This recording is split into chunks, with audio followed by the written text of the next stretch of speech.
Have you ever wondered how we measure something we can't see, hear, or feel? I'm talking about ionizing radiation. Unlike light or heat, our senses can't detect it. Ionizing radiation comes in three main forms: charged particles like alpha and beta particles, uncharged particles like neutrons, and electromagnetic radiation like X-rays and gamma rays. These emissions are powerful enough to knock electrons out of atoms, a process called ionization. This very process of ionization is the key to detecting and measuring radiation. Without it, detection would be impossible. Different instruments use various after effects of this ionization process. Some measure the electrical charge from ionization, like Geiger counters and ion chambers. Others detect the light produced, as in scintillation counters, or even chemical changes, like in film badges. Today, we're going to explore the principles behind these amazing devices. So, how does ionization actually work in a detector? When a charged particle like an alpha or beta particle passes through a substance, it can collide with electrons and knock them out of their atoms. This creates what we call an ion pair, a negatively charged electron and a positively charged atom. Gamma and X-ray photons do this indirectly. They first interact with matter through processes like the photoelectric effect or Compton scattering, which in turn produces energetic electrons that then create ion pairs. The energy needed to create one ion pair in air is tiny, about 34 electron volts. A key concept is specific ionization, which is the number of ion pairs created per unit of path length. This value depends on the particle's energy and the material it's passing through. By collecting and measuring these ion pairs, we can determine the amount and type of radiation present. It's a clever way to make the invisible visible. One of the most fundamental radiation detectors is the ion chamber. Imagine a cylinder filled with gas, with a central rod called an anode, and the outer wall acting as the cathode. When radiation passes through and ionizes the gas, an applied electric voltage causes the newly freed electrons and positive ions to drift toward these electrodes. This movement of charges creates a very small electrical current, known as an ionization current. The strength of the applied voltage is critical. If it's too low, many of the ion pairs will simply recombine before being collected. But as the voltage increases, you reach a point where all the ion pairs produced by the radiation are efficiently collected. In this ionization region, the current produced is directly proportional to the energy absorbed by the gas. This makes ion chambers excellent tools for accurately measuring radiation dose. The current produced by an ion chamber is incredibly small. A typical chamber might produce a current of just 4 femtomes, that's 4 millionths of a billionth of an amp, for a small dose. You can't measure that with a standard ammeter.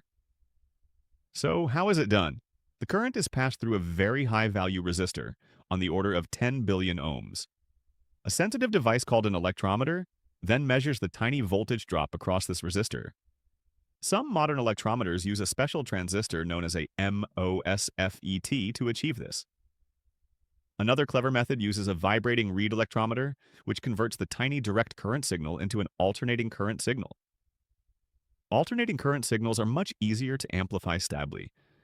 When choosing an ion chamber, it's also important to consider its materials and check its energy and directional response curves, as its sensitivity can vary with the radiation's energy and the direction it comes from. Not all instruments give you a real-time reading. Some are designed to measure the total accumulated radiation dose over a period. These are called integrating instruments. They are crucial for personnel monitoring. You've probably seen pen-sized dosimeters. One type is the pocket chamber, which is charged to a specific voltage before use. As it's exposed to radiation, the ionization inside causes the charge to decrease. The total dose is determined by measuring this drop in charge. Another common type is the direct reading dosimeter, which works like an electroscope. A charged quartz fiber is repelled electrostatically. Radiation discharges the fiber, causing it to move back to its original position along a calibrated scale, which you can view through an eyepiece. Some of these dosimeters can even be modified to detect beta particles or neutrons. Let's talk about the most famous radiation detector, the Geiger-Miller counter. Introduced in 1928, its simplicity and low cost have made it incredibly popular. A Geiger-Miller counter is a type of gas-filled detector like an ion chamber, but it operates at a much higher voltage. At this high voltage, a single ionizing event triggers a massive cascade, or avalanche, of ion pairs that spreads along the entire anode wire. This gas amplification creates a large electrical pulse, up to 10 volts, that is easy to detect without sophisticated electronics. However, there's a trade-off. Because every avalanche is the same size, the Geiger-Miller counter produces identical pulses, regardless of the type or energy of the initial radiation. This means it can't be used for spectroscopy to identify different energies, but it's excellent for general-purpose surveying. The massive ion avalanche that makes a Geiger-Miller counter so sensitive also creates a temporary problem. After an event, the counter is effectively paralyzed and cannot respond to another incoming particle until the discharge has dissipated. This period is known as the dead time, and the time it takes for the counter to be ready again is the resolving time, typically around 100 milliseconds. This leads to a crucial distinction between paralyzable and non-paralyzable systems. In a non-paralyzable system, any event that occurs during the dead time is simply ignored. In a paralyzable system, an event during the dead time not only gets ignored, but also extends the dead time further. This can be dangerous.